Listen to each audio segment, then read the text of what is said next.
Good evening, students. Today I just want to have a little talk about the module.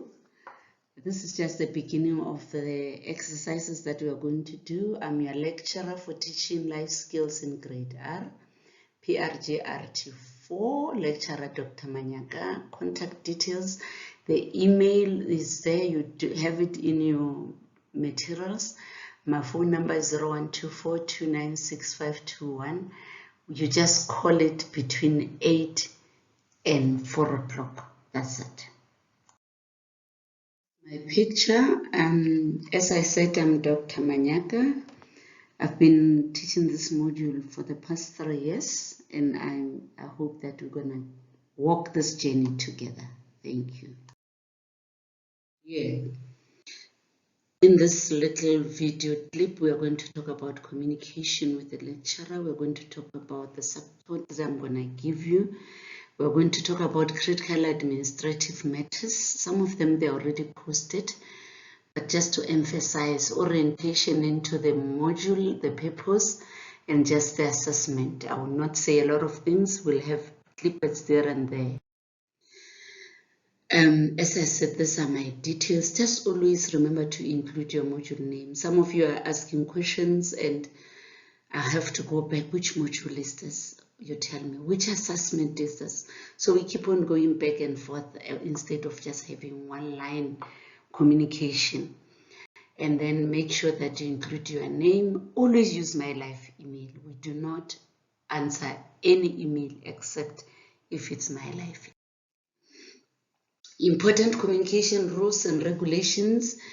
Ensure that your My Life email is active and use it for all correspondences with us, administration, meaning registration or any other division in UNISA. Remember that materials are accessible online. Do not wait for dispatch. Some of you are even asking, where do I get assessment 1? You are supposed to go online and do it online. I'll explain that a little bit later. And all submissions should be online. Do not go to the campus. Do not send to me by email. This means that you must adhere to due dates. They are there on model platform. How am I going to support you? You've already prepared study materials that are posted on my UNISA or my model, where all assessments are included. We've got discussion forums where you can post questions for your lecturer to assist with any challenges. I'm creating those forums. Make sure you visit the model platform every 3 days. We're also going to have Microsoft meetings, webinars, where we can decide to have a webinar for all the grade R certificate modules. And at some point, I'll send you bulk emails, especially towards the time where the assignment due date is coming. Just check your emails. I'll also communicate it. Let's talk about the grade R module, the life skills module.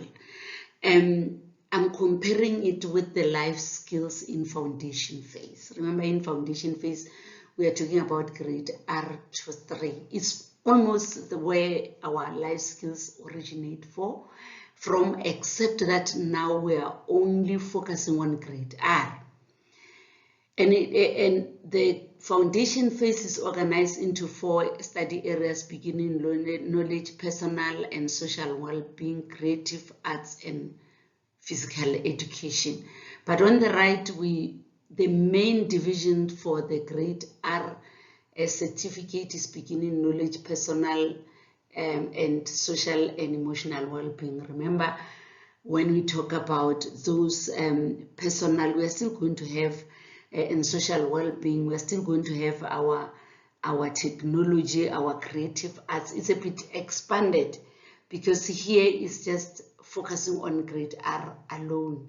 You'll see when you talk about the purpose, I'm comparing it with the CAPS life skill, where life skills, the purpose is to assess the development of knowledge, concepts, skills, values, and beliefs that are going to prepare foundation phase learners for the formal assessment during intermediate phase. But in this case, in our case, that's where you need to focus. I'm just comparing so that when you read the caps, you don't get confused. In our case, it meant to empower you with content and pedagogical knowledge that at the end will help you in assessing teaching, because as you teach, you are also assessing yourself. We call you a reflective teacher. You reflect on what you are teaching. You are able to assess yourself with regard to life skills. Outcomes and assessment criteria, I'm not going to talk about them, but for each module, you've got specific outcomes. Linked to the specific outcomes are assessment criteria. You'll find that there's one specific outcome, but it's just got a number of assessment criteria where it means that to make sure that that specific outcome has been met, you should be able to meet the requirements of all the assessment criteria. It will be simple. It means you should be able to do this. Is action oriented.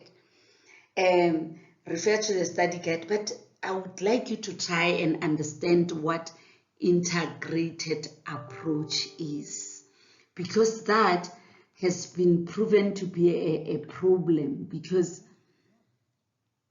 all the time when we ask integration, students get confused.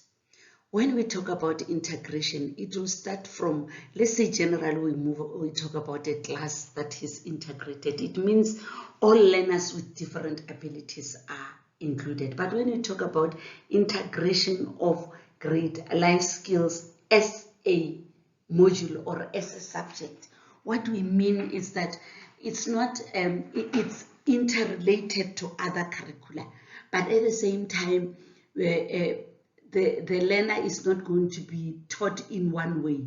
It could be done through play, it could be done with formal play or informal play or incidental learning, and also it integrates other aspects of child development. But we'll talk about it. I'll create a forum. I would want you to go and explore and come back and integration is. We have got 3 assessments. Is assessment 1 is multiple choice. You go into Moodle, get in there. When you click it, it will already tell you that it will look like you've already done attempts. Don't worry, just click next, answer the question, go forward, and ask if you want to go and answer. If you want to go back, it will give you a previous page, but you're going to answer right there. But make sure that you read. Multiple choice familiarizes you with the study guide. Read the study guide and understand. It's not a guesswork. And also, we are going to have assignment 2, which is written. We have corrected the fact that you find that sometimes students think that they can only submit assessment 1 and leave everything, but we might want to make it holistically. So assessment 1 and assessment 2 are equally important. We have also applied for you to write an exam in the form of multiple choice instead of portfolios. We're still waiting for the response. As soon as we get the response, we'll tell you what's going to happen at the end of the year. Don't worry about that now. Worry about doing a multiple choice and then finishing. That's all for today. I'll then post this for you.